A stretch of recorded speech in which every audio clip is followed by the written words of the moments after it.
We're ready for reading today, today being Friday, March 27th. You will need your Maple Tree book today and your reading practice test 1, this here. Okay? So let's start off with our Maple Tree book, Last Day in Maple Tree. We are going to talk about chapter 19 today, and we are going to finish this book up, and we will talk about Monday beginning to write our book report, so we'll get to that on Monday. But for today, let's finish up Maple Tree. It's been a good book, a good chapter book, a good book of just, life and how things change and how we react. So let's look at chapter 19, To the Mountain. Okay? Hope you've read it. Let's see. Let me see who I've got here. Chloe. Hey, Chloe. Do you have your chapter 19 summarized? I'm sure you do. So let's look together and let's see what we have here. So, Chloe, if I'll give you a second, if you want to share just a minute with us what you have written.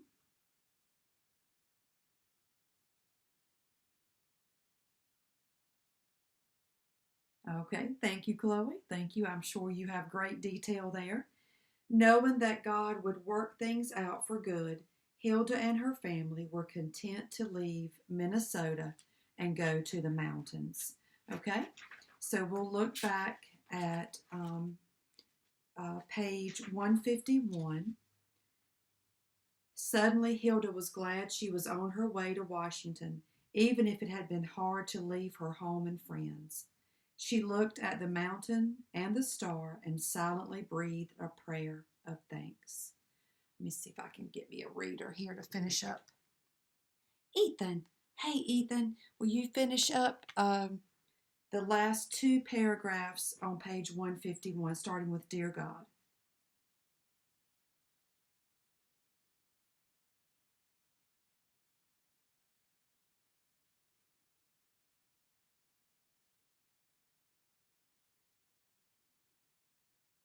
Clickety-clack. Mm-hmm.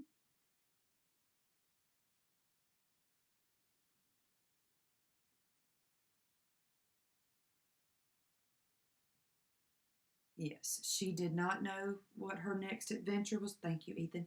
She didn't know what her next adventure was going to be, but she was sure that it was something good, as it says there. So we are going to look at page 155. You have your main character. What does she look like? You may have added she has blue eyes, blonde hair, 8 years old when we started reading the book. How does she feel throughout the book? Right. Sometimes she's happy. Sometimes she's sad. Sometimes she's excited. When she had her friend that was sick, she was concerned for her. She was, wanting her to be okay. She wanted to stop by and check on her. Absolutely, she was sick sometime. And then we just read at the end that she was happy. Her name is Hilda. You've got that down. How does she change from beginning to end? How does she change from beginning to end? At the beginning, Hilda's bad attitude made her unhappy with the changes in her life. She saw kindness from her new mama and brother, even though she didn't always show kindness to them. By the end of the book, Hilda had learned to forgive others and to be content with God's plan for her life. We might as well be, right? I mean, God has an order and a way, and we may as well be content with what He has. So that should finish it up. If you have not finished reading the book, you have the weekend before Monday when we do our book report. And I'll tell you where to find your form. Okay? It's in your, you have some in your penmanship book. 2, I think I don't remember if there's one in your language book. We may have already used that one. I'm not sure. But there may be one in your language book as well. So you have them. So no worries. All right. So something a little bit different today. When we're at school and we have our reading comprehension sheets and we read them and then we take our time and answer our questions, our 4 minutes or 5 minutes, whatever it is. and we answer our questions, and then we exchange our papers. We've not been able to do that. So what you have today with you is you have a reading comprehension little test booklet. And it starts off with some stories. And it says, read each story, then fill in the circle that best completes each sentence or answers each question. Okay? So your sample here, imagine drinking 500 cups of water at once. Did I leave that right? Did I read that right? Yes. Believe it or not, that's what camels do. In the desert, water is hard to find. When a camel finds water, it drinks as much as it can. Because a camel has a big stomach, it can gulp down 30 gallons. Wow. That's nearly 500 cups. Then it can go for 10 months without another drink. I can't hardly go 10 minutes. I'm thirsty all the time. So that is a lot of facts, of amazing facts there about camels.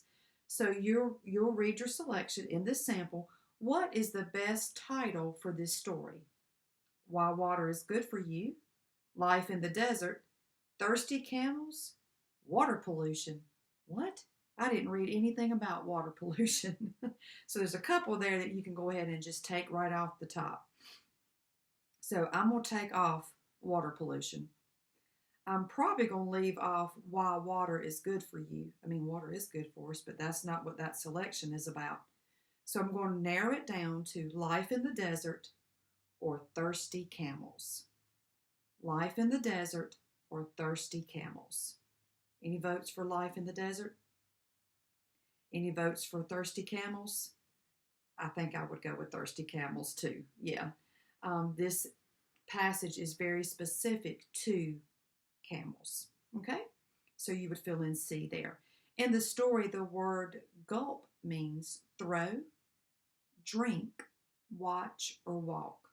I don't know what gulp means. Let me go back and look in the passage. It's in bold print for you.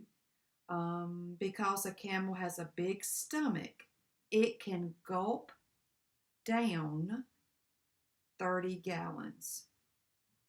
So if you're thinking about a big stomach, something going down into your stomach, are you thinking about throwing something?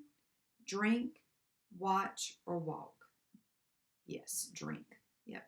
So that word there would mean to drink, B. Okay? So your job today for reading, because this is a short video, but you have an assignment, and your assignment today is you are doing A here. There's a little passage, and there are 4 questions. And you're flipping over, and you have B there, B and C, okay? You have B is more of an informational and informative piece that you're reading there. C, also facts there. That's an informational piece. So you're reading B. These are separate. B is at the top, C is at the bottom. Read and answer the questions. Turn over. You have D and E here. D and E with your questions. And then on the back, there's a little bit more. Oh, Miss Upchurch, I know. You can do it. You got it. You got it. I know you do. Vocabulary on the back. You have synonyms on one side and antonyms on the other. Synonyms, read the underlined word in each phrase. Mark the word below it that has the same or close to the same meaning. Remember we said synonyms, same. So synonyms, same. Okay? So look at the sample. Roam around. You're looking for what would be the same as the word roam. Play, wander, read, or see. So let's try to replace that word. Play around, wander around, read around. That sounds odd. See around. There's about 2 of those. I think we can go ahead and eliminate C and D. Play around and wander around. Roam means to wander, so you would fill in that blank there. Okay, now go over to your antonyms. This is the column for antonyms. Read the underlined word in each phrase. Mark the word that means opposite or nearly the opposite. Remember we said our way to remember antonyms is the ANT in antonyms. We are big and ants are tiny. So teeny, tiny, tiny. So those are opposites. A strong person. So what is an antonym for strong? Smart, new, healthy, or weak. That is correct, weak. So you would fill in the circle there for D. So your assignment today is to read these and answer them. And then when you're finished, just tuck them away in your folder, and I'll collect them Thursday or whenever we can meet together or have to send in work. We'll just have to see kind of day by day. So that's your reading video for today. If you're following along with us after reading, we have language. So today in language, you'll need page 136 to page 137.